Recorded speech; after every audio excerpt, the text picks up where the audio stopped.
श्री राम दोस्तों। श्री राम की जल समाधि के बाद लंका का भविष्य कैसा रहा? क्या होगा जब समय भगवान अपने लोक लौटने का निर्णय ले? जब अयोध्या का सबसे महान राजा अपने अंतिम सफर पर निकले, क्या होगा? अयोध्या फिर वैसी रह पाएगी? क्या श्री राम की जल समाधि के बाद लव कुश उनकी विरासत को संभालेंगे? क्या यह युग का अंत था या एक नए युग की शुरुआत? जिस क्षण श्री राम सरयू में समाये, वह क्षण केवल इतिहास नहीं बल्कि एक दिव्य लीला थी। जानिए महाकथा की सबसे भावनात्मक और ऐतिहासिक यात्रा। तब राजा ऐतिहासिक कथा जानिए। जब राजा अपने कर्तव्यों का निर्वहन कर लेता है, तब उसे अपने अंतिम मार्ग की ओर बढ़ना होता है। श्री राम जिन्होंने धर्म और न्याय की स्थापना की, अब अपने अंतिम सफर की ओर बढ़ रहे थे। क्या अयोध्या उनके बिना वैसी रह पाएगी? क्या लव कुश अपने पिता की विरासत को संभाल पाएंगे? यह भाग आपके हृदय को छू जाएगा। आइए जानते हैं इस महाकाव्य की अंतिम यात्रा। श्री राम जी को एहसास हो गया था कि अब उनका कार्य समाप्त हो चुका है। उनके हृदय में एक गूंज उठी, सीता के बिना जीवन अधूरा है। अब उन्हें बैकुंठ लौटना था, अपने वास्तविक स्वरूप में। एक दिन उन्होंने लव और कुश को बुलाया और कहा, पुत्रों, मैंने तुम्हें धर्म और न्याय की राह पर चलना सिखाया है। अब अयोध्या का भविष्य तुम्हारे हाथों में है। मुझे अपना कर्तव्य पूरा करना है। लव और कुश यह सुनकर स्तंभ से रह गए। उन्होंने विनती की, पिताश्री, हमें अकेला मत छोड़िए। केवल श्री राम अडिग थे। उन्होंने भरत और शत्रुघ्न को भी अपने साथ चलने का आदेश दिया। श्री राम, भरत और शत्रुघ्न अपने अंतिम गंतव्य की ओर बढ़े। सरयू नदी के तट पर आकर उन्होंने प्रजा को अंतिम प्रणाम किया। अयोध्या की प्रजा रो रही थी, लेकिन श्री राम मुस्कुरा रहे थे। उन्होंने सरयू नदी की ओर कदम बढ़ाया और कहा, अब मैं अपने स्वरूप में लौट रहा हूँ। यह देह इस धरती के लिए थी, लेकिन मैं तो विष्णु का अवतार हूँ। अब मुझे अपने लोक लौटना है। फिर देखते ही देखते श्री राम, भरत और शत्रुघ्न जल में समा गए। देवताओं ने आकाश से फूल वर्षा की। श्री हरि अपने स्वरूप में बैकुंठ चले गए। श्री राम के जल समाधि लेने के बाद लव और कुश ने अयोध्या का शासन संभाला। लव को अयोध्या का राजा बनाया गया। कुश ने उत्तर कौशल का राजपाट संभाला। अयोध्या में एक नई शुरुआत हुई, लेकिन श्री राम और सीता की समृद्धि सदा जीवित रही। श्री राम और सीता का जीवन हमें सिखाता है कि धर्म का मार्ग कठिन होता है, लेकिन सच्चा सुख उसी में है। उनकी कथा कभी समाप्त नहीं होती, क्योंकि वे हर युग में, हर हृदय में जीवित है। तो अब आगे क्या हुआ? राम राज्य की गाथा, लव कुश के शासनकाल की कहानियां सुनिए। क्या लव कुश ने श्री राम विरासत को आगे बढ़ाया? जानने के लिए देखेंगे और सुनेंगे हम आगे का प्रसंग। तो सुनिए। जी की सबसे कठिन परीक्षा। दोस्तों, हनुमान जी, जहां हम आपको रामायण और महाभारत की अद्भुत रहस्यमयी और रोमांचक कथाएं सुनाते हैं, आज हम प्रस्तुत कर रहे हैं हनुमान जी की सबसे कठिन परीक्षा। संजीवनी बूटी की खोज। युद्ध भूमि में सन्नाटा छा गया था। लक्ष्मण मूर्छित पड़े थे। श्री राम जी की आंखों में चिंता थी। राक्षसों ने विजय का उत्सव मनाना शुरू कर दिया था, लेकिन हनुमान अभी हार मानने वालों में से नहीं थे। अब उन्हें करना था असंभव को संभव। संजीवनी बूटी लाकर लक्ष्मण को जीवन दान देना। लेकिन क्या यह इतना आसान था? क्या रावण की कोई नई चाल हनुमान के मार्ग में रोड़ा बनाएगी? जानिए इस महाकथा के सबसे रोमांचक और अद्भुत प्रसंग में। मेघनाथ ने जब देखा कि लक्ष्मण युद्ध भूमि में निढाल पड़े हैं तो उसने गर्व से घोषणा की, लंका के वीरों, देखो यह लक्ष्मण जिसने हमारे महान योद्धाओं को पराजित किया था अब धरती पर गिरा पड़ा है। राम अपने भाई को बचा नहीं सकते और आज से यह युद्ध हमारा है। रावण के महल में उत्सव मनाया जाने लगा। राक्षसों ने सोचा कि अब राम की सेना टूट जाएगी, लेकिन तभी श्री राम ने लक्ष्मण को अपनी गोद में उठाया और बोले, लक्ष्मण उठो, यह समय सोने का नहीं बल्कि युद्ध जीतने का है। परंतु लक्ष्मण की नाड़ी मंद हो चुकी थी।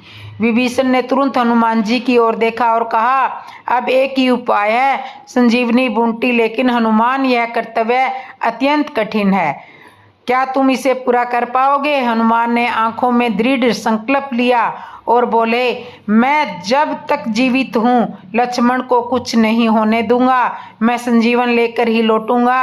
हनुमान ने एक छलांग लगाई और आकाश की ओर उड़ चले। वे वायु गति से बढ़ते गए, लेकिन रास्ते में ही रावण को इस योजना की भनक लग गई। अगर हनुमान संजीवन लेकर आ गए तो हमारा पूरा परिश्रम व्यर्थ हो जाएगा। रावण ने सोचा। तुरंत उसने लंका की एक मायावी राक्षसी कालनेमी को बुलाया और आदेश दिया, हनुमान को किसी भी तरह संजीवनी तक पहुंचने से रोको। कालनेमी ने तुरंत एक विशाल सरोवर का रूप धारण किया और मार्ग में आकर बैठ गई। हनुमान जब तेजी से आगे बढ़ रहे थे तभी उन्हें नीचे एक सुंदर आश्रम दिखाई दिया। वहां एक तपस्वी ध्यान में लीन था। तपस्वी ने हनुमान को बुलाकर के कहा, वत्स्य, तुम बहुत थके हुए लगते हो और थोड़ा विश्राम कर लो, इस जलाशय का अमृत जल ग्रहण करो। हनुमान को थोड़ा संदेह हुआ, लेकिन समय बहुत कम था। वे जल पीने के लिए झुके ही थे कि तभी उसकी छठी इंद्री जाग उठी। वह कोई सामान्य जलाशय नहीं, यह कोई छलावा है। हनुमान तुरंत उठे और तपस्वी पर प्रहार किया। वह तपस्वी असली रूप में आ गया। वह थी राक्षसी कालनेमी। हनुमान ने एक ही गुस्से से उसे समाप्त कर दिया और आगे बढ़ गए। हनुमान जब हिमालय पहुंचे तो वहां उन्होंने कई प्रकार की जड़ी बूटियां देखी, लेकिन एक समस्या थी, उन्हें पहचान नहीं आ रही थी कि संजीवनी कौन सी है।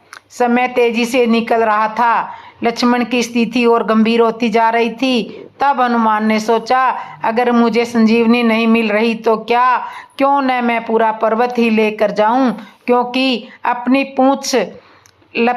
उन्होंने अपनी पूंछ लपेटी, अपने विशाल हाथों से पर्वत को जकड़ा और पूरे पर्वत को उठा लिया। जब रावण को पता चला कि हनुमान पूरा पर्वत लेकर लौट रहे हैं तो उसने एक और चाल चली। उसने अपने जादू से रात का समय कर दिया ताकि हनुमान को लगे कि बहुत देर हो चुकी है, लेकिन हनुमान ने अपनी बुद्धि से इस माया जाल को तोड़ दिया और तेजी से लक्ष्मण के पास पहुंचे। वैद्य सुषेण ने तुरंत संजीवनी बूटी निकाली और लक्ष्मण के नासिका के पास रख दी। कुछ ही क्षणों में चमत्कार हुआ, लक्ष्मण जी की आंखें खुल गई। श्री राम जी की आंखों में आंसू थे। उन्होंने हनुमान जी को गले लगाते हुए कहा, हनुमान, तुम केवल वानर ही नहीं, मेरे लिए इसमें देवता हो। लक्ष्मण उठ खड़े हुए और बोले, भैया, अब युद्ध में देरी नहीं होगी। अब मैं रावण के अंत तक चैन से नहीं बैठूंगा। तो इस तरह से हनुमान जी की कठिन परीक्षा हुई। रावण की आखिरी चाल, नागपाश का प्रहार, श्री राम रावण का युद्ध, ये मैं आपको बताने वाली हूँ।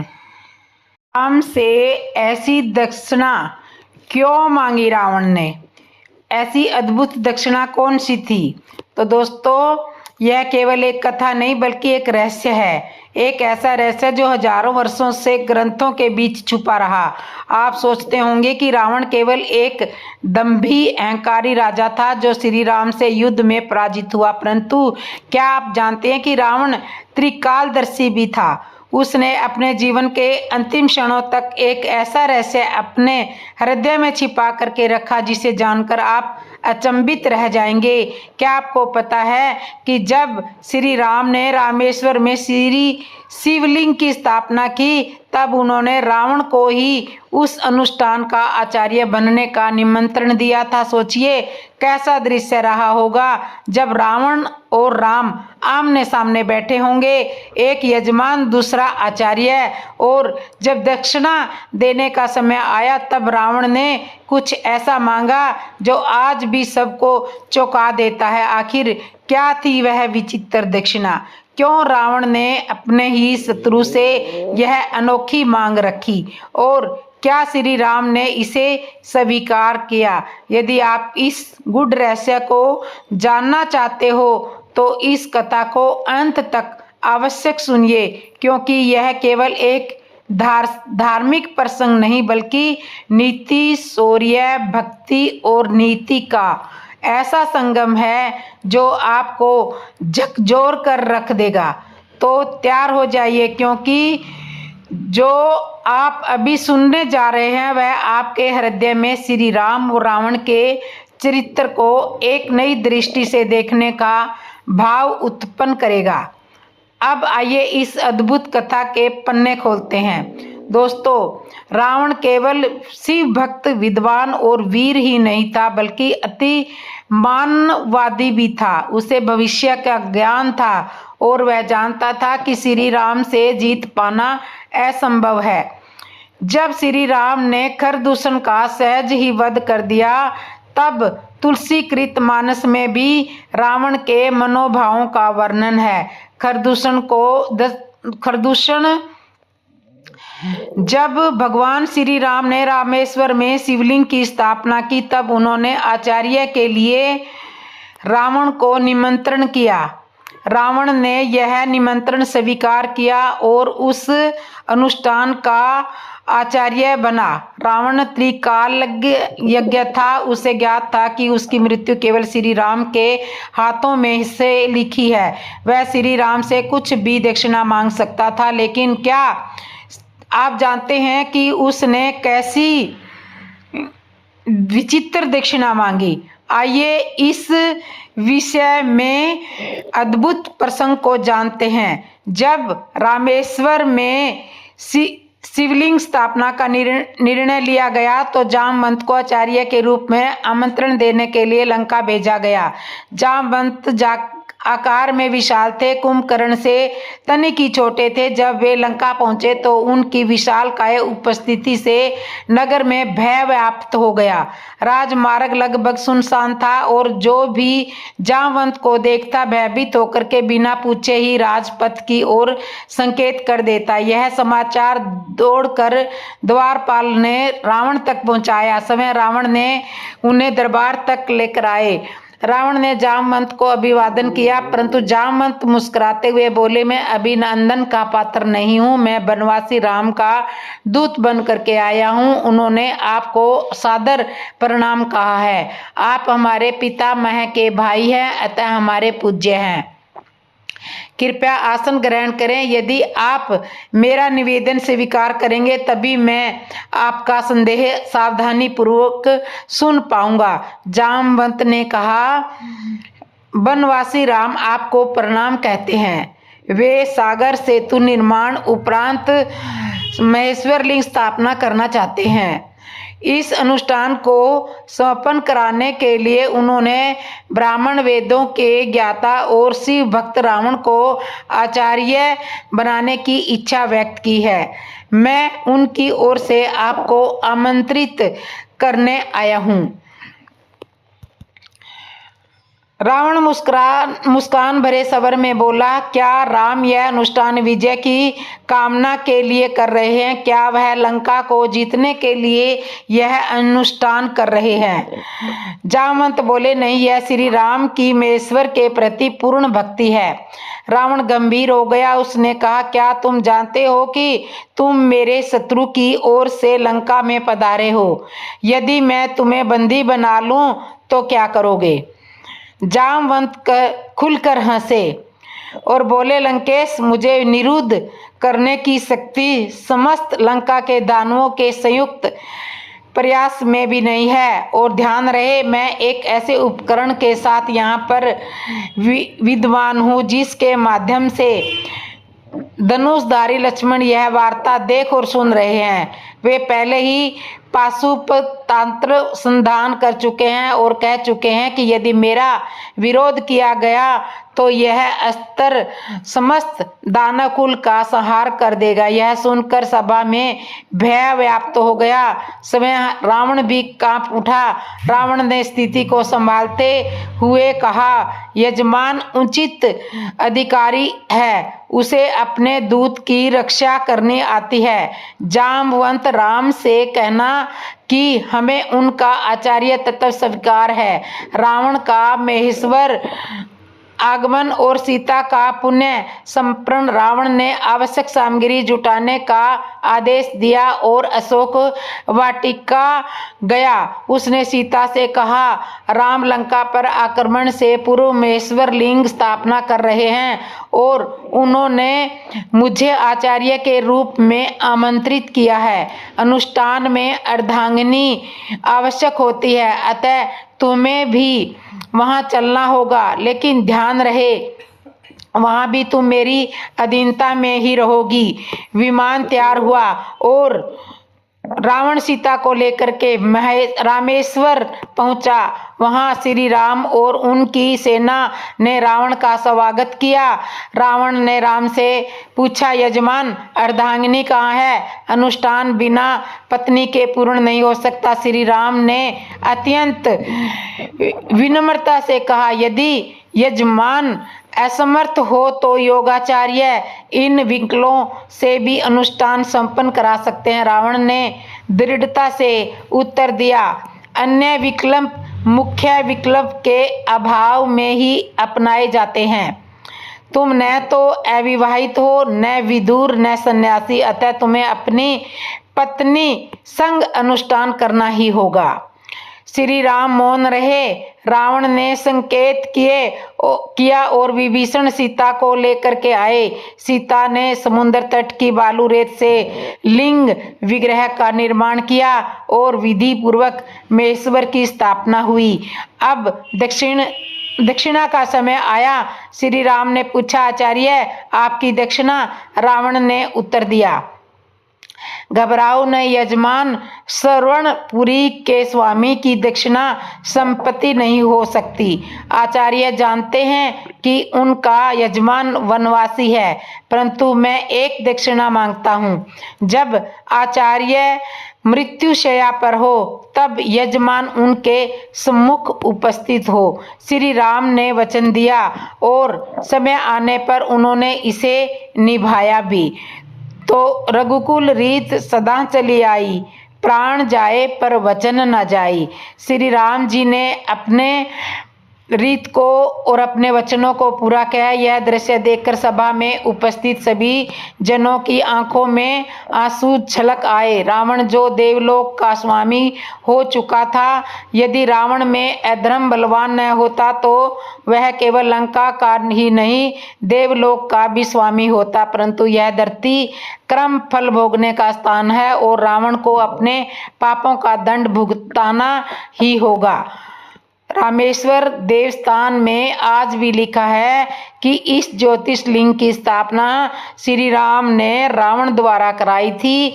यह कथा तमिल महर्षि कंबंद की रामावतारम में वर्णित है। दोस्तों, यह जानकारी आपको अच्छा लगी होगी और तो इस चैनल को सब्सक्राइब कर दो। और अब मैं आगे आपको एक कथा और सुनाती हूँ। कैसे राजा दशरथ बने भगवान श्री राम के पिता, जानिए। अयोध्या के राजा दशरथ सूर्य वंश के प्रतापी और धर्मनिष्ठ शासक थे। उनके राज्य में सुख शांति और समृद्धि थी, लेकिन राजा दशरथ का मन उदास रहता था क्योंकि उनका कोई संतान नहीं थी। वृद्ध अवस्था की ओर अग्रसर होते हुए राजा दशरथ को यह चिंता सताने लगी कि उनके बाद राज्य का उत्तराधिकारी कौन होगा। उन्होंने अपने गुरु और कुल पुरोहित ऋषि वशिष्ठ से इस समस्या का समाधान पूछा। वशिष्ठ ने उन्हें पुत्र प्राप्ति के लिए अश्वमेध यज्ञ का पुत्र कामेष्टि यज्ञ कराने की सलाह दी। राजा दशरथ ने तुरंत ही यज्ञ की तैयारी शुरू कर दी। उन्होंने नंदीग्राम में एक विशाल यज्ञशाला का निर्माण कराया। यज्ञ के लिए ऋषि मुनियों और विद्वानों को आमंत्रित किया गया। ऋषि श्रृंगी और यज्ञ क्रम में सिद्ध थे। ऋषि श्रृंगी जो यज्ञ क्रम में सिद्ध थे को यज्ञ संपन्न कराने के लिए बुलाया गया। राजा दशरथ ने अपनी तीनों रानियों और मंत्रियों के साथ यज्ञ की विधियों को पूरा किया। अश्वमेध यज्ञ का भव्य आयोजन हुआ। यज्ञ में एक घोड़े को पूरे राज्य में छोड़ा गया। जहां जहां वह घोड़ा गया वहां के शासकों ने राजा दशरथ की अधीनता स्वीकार की। यज्ञ विधि विधान से पूर्ण हुआ और दशरथ ने पुनः पुत्र कामेष्टि यज्ञ करने की तैयारी की। तब पुत्र कामेष्टि यज्ञ के दौरान अग्निकुंड से अग्निदेव प्रकट हुए। उन्होंने राजा दशरथ को एक दिव्य पात्र दिया जिसमें खीर भरी हुई थी। अग्निदेव ने कहा, यह खीर अपनी रानियों को वितरण करे। इस खीर के प्रभाव से आपको उत्तम पुत्रों की प्राप्ति होगी। राजा दशरथ ने खीर को विधि पूर्वक 3 भागों में बांटा। कौशल्या को खीर का आधा भाग दिया और कैकेयी को 1/4 भाग दिया। सुमित्रा को शेष खीर दे दी गई। सुमित्रा को 2 बार खीर का भाग मिला। यह यज्ञ और खीर का वितरण दिव्य योजना का हिस्सा बना था, क्योंकि भगवान विष्णु समय राजा दशरथ के पुत्र के रूप में अवतार होने वाले थे। कुछ समय बाद राजा दशरथ की तीनों रानियों ने पुत्रों को जन्म दिया। कौशल्या ने भगवान विष्णु के अवतार श्री राम को जन्म दिया। श्री राम का रंग श्याम वर्ण और मुखमंडल चंद्रमा के समान तेजस्वी था। कैकेयी ने भरत को जन्म दिया जो सत्यनिष्ठ और धर्मपरायण थे। सुमित्रा ने जुड़वा पुत्रों लक्ष्मण और शत्रुघ्न को जन्म दिया। लक्ष्मण श्री राम के स्नेही और अनन्य सेवक बने, जबकि शत्रुघ्न भरत के सहयोगी और सहायक बने। श्री राम का जन्म न केवल राजा दशरथ के जीवन का सबसे बड़ा सुख था, बल्कि यह पृथ्वी के सभी प्राणियों के लिए आनंद का कारण बना। देवताओं ने पुष्प वर्षा की और गंधर्वों ने संगीत गाया।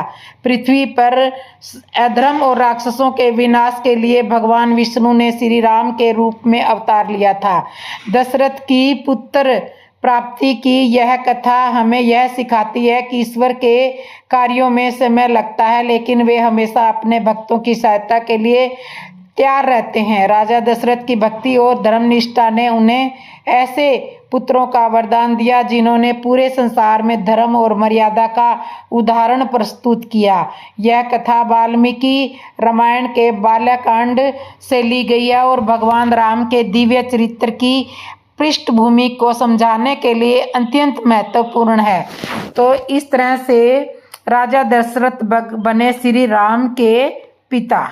नवंबर का अद्भुत क्षण, शिव धनुष का टूटना, शिव धनुष और राम जी का पराक्रम। सुनिए, बहुत समय पहले की बात है। मिथिला के राजा जनक अपनी धर्मपरायणता और न्यायप्रियता के लिए प्रसिद्ध थे। उनका राज्य बहुत समृद्ध था, लेकिन उनके मन में एक गहरी पीड़ा थी। उनके कोई संतान नहीं थी। इस अभाव को दूर करने के लिए राजा ने महर्षियों से सलाह ली और उन्होंने संतान प्राप्ति के लिए विशेष यज्ञ करने का सुझाव दिया।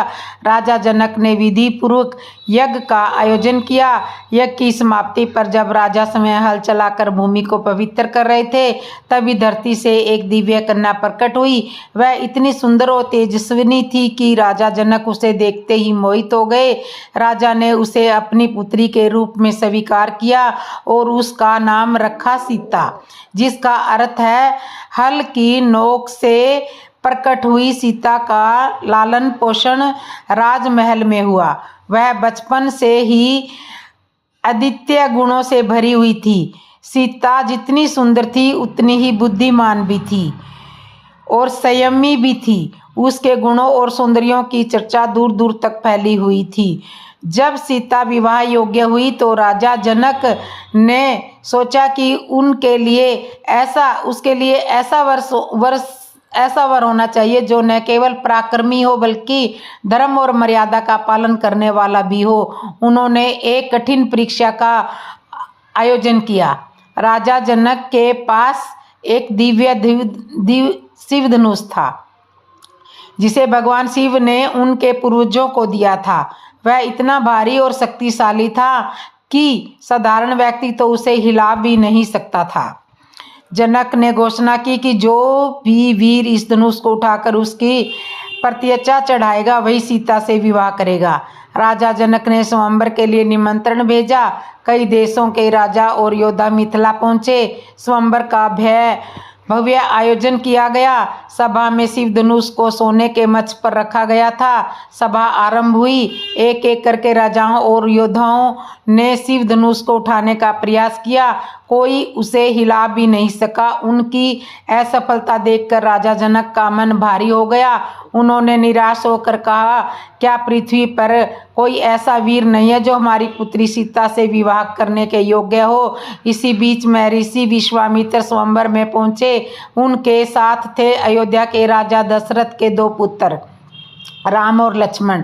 राम का व्यक्तित्व तेजस्वी और शांत था, जबकि लक्ष्मण में जोश और उमंग थी। महर्षि विश्वामित्र ने राजा जनक से कहा, राजन, मेरे शिष्य राम को भी इस परीक्षा का अवसर दें। जनक ने राम को शिव धनुष उठाने की अनुमति दी। राम सभा के मध्य में पहुंचे और उनके चेहरे पर आत्मविश्वास और विनम्रता थी। उन्होंने सबसे पहले शिव धनुष की विनम्रता पूर्वक परिक्रमा की और फिर दोनों हाथों से उसे उठाया।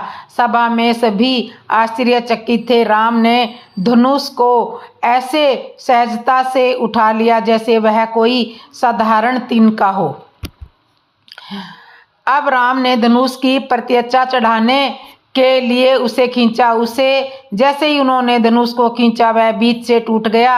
धनुष टूटने की आवाज इतनी जोरदार थी कि वहाँ की पूरी सभा गूंज उठी। धनुष टूटते ही राजा जनक के चेहरे पर प्रसन्नता की लहर दौड़ गई। उन्होंने घोषणा की, रामचंद्र ने मेरी पुत्री सीता का वरण करने का अधिकार प्राप्त कर लिया है। वह स्वयंवर सफल हुआ। राजा जनक ने तुरंत संदेश भेजकर अयोध्या के राजा दशरथ को आमंत्रित किया। मिथिला नगरी को विवाह के लिए सजाया गया। जगह जगह पर फूलों की सजावट, दियों की रोशनी और मंगल गीत गूंजने लगे। शादी का दिन आया। रामचंद्र जी ने भव्य मंडप में सीता जी का हाथ थामा।